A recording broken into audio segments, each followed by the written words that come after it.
Esther's Reboot, Day 9. In the longer term, we need to carefully observe the real estate prices in densely populated apartment complexes in big cities, because these urban apartment complexes are the most vulnerable to infectious diseases. If somebody is confirmed to have coronavirus, hundreds of people who live in the same apartment complex will panic. Experts are already predicting that a growing number of people will prepare houses and townhouses over apartments, and the demand for real estate in suburban areas and new cities will increase. Another factor contributing to relocation is the change happening in the way people work at home rather than in an office.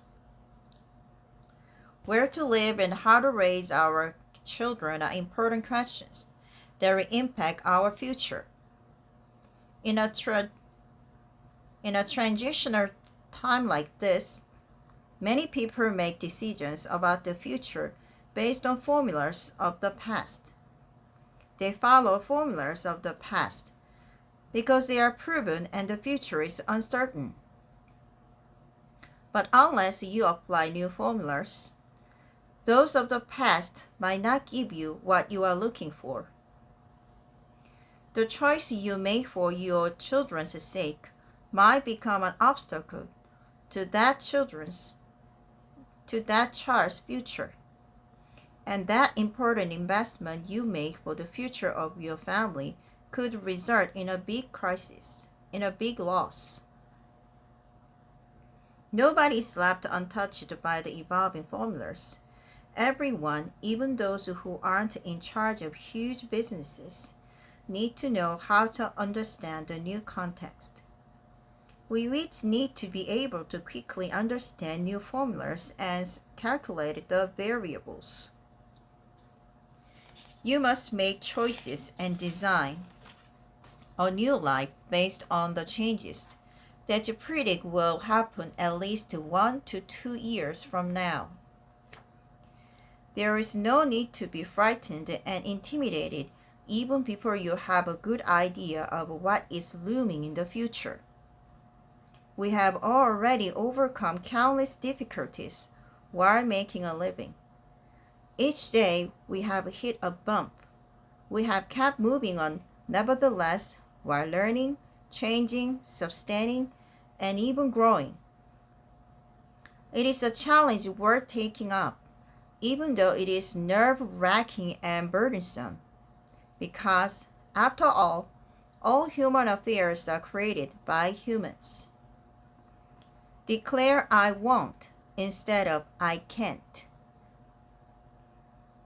There are a significant number of readers who have already been hit hard by the coronavirus crisis.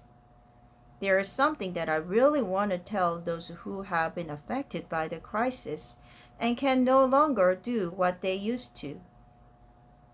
If you think that you can never go back to the pre-coronavirus days, no matter how hard you try, stop telling yourself, I can't.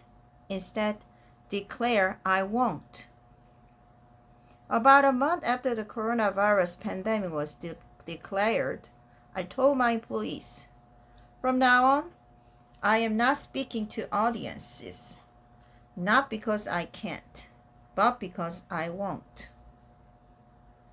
For the first month after a request for my speeches stopped, the words I most frequently said to people were, I can't make speeches because of the coronavirus. Every time somebody asked me how my speaking business was going, I repeatedly answered, I can't. Then, at one point, I became irritated with myself. I thought saying, I can't is what victims say. It means that I was a victim of the coronavirus. It robbed me. It is an answer that shows no comment to finding a solution. I had been saying that for a month, and was enough already. So I changed my answer. I started saying, I decided not to go and make speeches because, for one thing, the coronavirus has made it difficult to bring a group to one venue. And also because I don't want to create a potentially dangerous situation.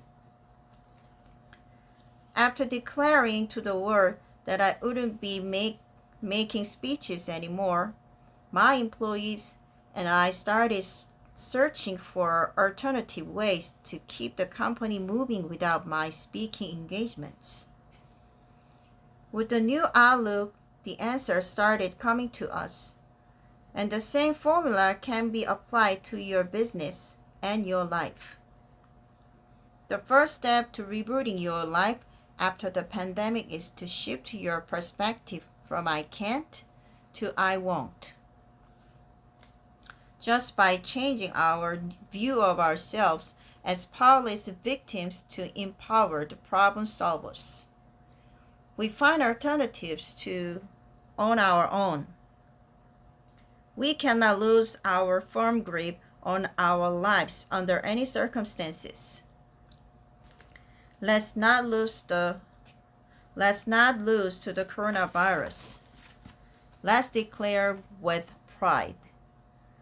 It's not that I can't, it's that I won't.